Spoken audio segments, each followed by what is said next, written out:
যোৱা ভিডিঅ'টোত যে আপোনালোকক দেখাইছিলোঁ এটা ড্ৰিম কেচাৰ বনাইছিলোঁ তাৰে অলপমান ফেডাৰ্ছ থাকি গৈছিলে আৰু তাৰে পৰা এয়া মই এটা বনালোঁ আমাৰ গাড়ীখনত লগাবলৈ বুলি আৰু এয়া মই ধুনীয়াকৈ লগাই দিলোঁ আৰু এতিয়া আমি যাব লৈছোঁ আমাৰ মামী ঘৰলৈ আৰু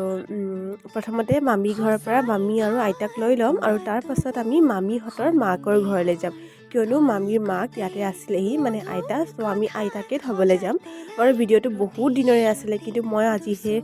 দিবলৈ টাইম পালোঁ যিহেতু মোৰ গাটো ভাল নাছিলে সেইকাৰণে মই দিয়া নাছিলোঁ টাইম নাপালোঁ বুলি ক'লে কথাটো বেয়া হ'ব আৰু এয়া মামীহঁতৰ ভণ্টি লগতে আমাৰ ভণ্টিয়ে ৰীল বনাবলৈ এয়া দুজনীয়ে প্ৰেক্টিচ কৰি আছে তাৰপিছত আমি ধুনীয়াকৈ তাতে ভাত চাত খালোঁ আৰু ভাত চাত খাই লৈ আমি এইফালে আহিলোঁ আৰু এইফালে দেখিলোঁ যে মধুৰি আৰু এয়া ক'লা মধুৰি বুলিয়ে কয় নে ৰঙা মধুৰি বুলি কয় মই একজেক্টলি নাজানো বহুতে ক'লা মধুৰি বুলিও কয়